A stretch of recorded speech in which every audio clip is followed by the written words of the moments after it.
नमस्कार मित्रांनो, आपली नाती या आपल्या चॅनलवर तुमचं मनापासून स्वागत आहे.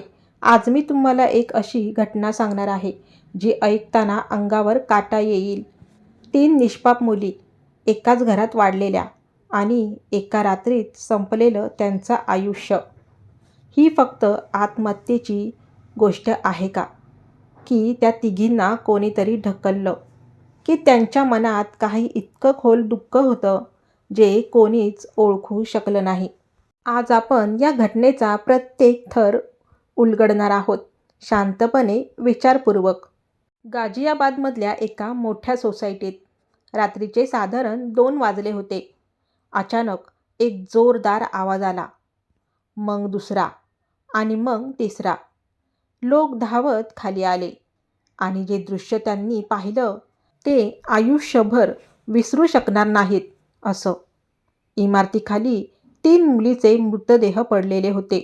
पोलीस आले, तपास सुरू झाला आणि पहिल्या क्षणी एका विचित्र गोष्ट लक्षात आली. तिन्ही मृतदेह वेगवेगळ्या अंतरावर होते. एक 8 फूट, दुसरी 9 फूट आणि तिसरी फक्त 1 फूट अंतरावर. जर तिघींनी एकाच जागेवरून उडी घेतली तर त्या इतक्या दूर दूर कशा पडल्या? इथूनच प्रश्नाची मालिका सुरू झाली. त्या घरात राहत होते वडील चेतन आणि त्यांच्या 3 पत्नी, एक साली आणि 5 लहान मुलं. घरात रोज भांडण, आरडाओरड, शिवीगाळ. शेजाऱ्यांनी सांगितलं त्या रात्रीही घरातून वादाचे आवाज येत होते. मुलींना 2-3 वर्षापासून शाळेत पाठवलं नव्हतं. पैसे नाहीत असं कारण दिलं जात होतं.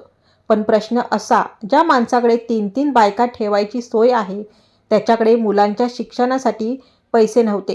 पोलिसांना एक डायरी सापडली. त्यात लिहिलं होतं, आय एम सॉरी पापा.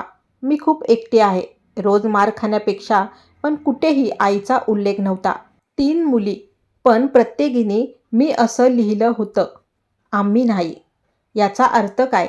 एखादी मुलगी खूप त्रासात होती आणि तिच्या वेदना इतर दोघींवरही सावलीसारख्या पसरल्या. कोरियन ड्रामा की सत्य लपवण्याचा प्रयत्न? वडिलांनी सांगितलं, मुली कोरियन ड्रामाला वेड्या झाल्या होत्या. नावे बदलली होती. कोरिया जायचं स्वप्न बघत होत्या. पण पोलिसांना असा कोणताही गेम, टास्क किंवा दबावाचा पुरावा सापडला नाही. मग हे खरंच कारण होतं की फक्त दिशाभूल? घटनेनंतर आई रडत होती. पण वडील प्रत्येक वेळी चेहऱ्यावर मास्क लावूनच बाहेर आले. त्यांच्या चेहऱ्यावर दुःखाची छटा कमी आणि काहीतरी लपवण्याची घाई जास्त दिसत होती, असं शेजाऱ्यांचं म्हणणं आहे. घरात मारहाण होत होती का? कर्जाचा ताण होता का? की मुलींच्या मनात इतकं एकटेपण साचलं होतं की त्यांना जगणंच नकोसं झालं? शेवट पण अजूनही अनुत्तरित प्रश्न. आजही या घटनेचं खरं उत्तर मिळालेलं नाही.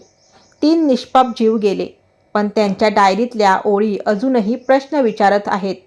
कोणी ऐकलं नाही त्यांना, कोणी समजून घेतलं नाही आणि कोण जबाबदार आहे त्यांच्या या शेवटासाठी? मित्रांनो, घरात भांडणं, दुर्लक्ष, मानसिक त्रास हे सगळं कधी कधी मुलांच्या मनात इतकं खोल जखम करतं की ते शांतपणे तुटत जातात आणि आपल्याला कळतही नाही. मित्रांनो, ही कथा फक्त एका घराची नाही, तर त्या प्रत्येक घराची आहे जिथं मुलं शांतपणे त्रास सहन करत असतात. जर तुमच्या आसपास कुणी एकटं वाटत असेल तर त्याला फक्त एकदा विचारा, तू ठीक आहेस ना? कदाचित तुमचा एक प्रश्न एखादं आयुष्य वाचवू शकतो. ही कथा कशी वाटली ते कमेंटमध्ये नक्की सांगा. व्हिडिओ आवडला असेल तर लाईक करा आणि आपली नाती चॅनलला सबस्क्राईब करायला विसरू नका. मी पुन्हा भेटेन एका नव्या कथेसोबत. तोपर्यंत आपल्या नात्यांची काळजी घ्या. धन्यवाद.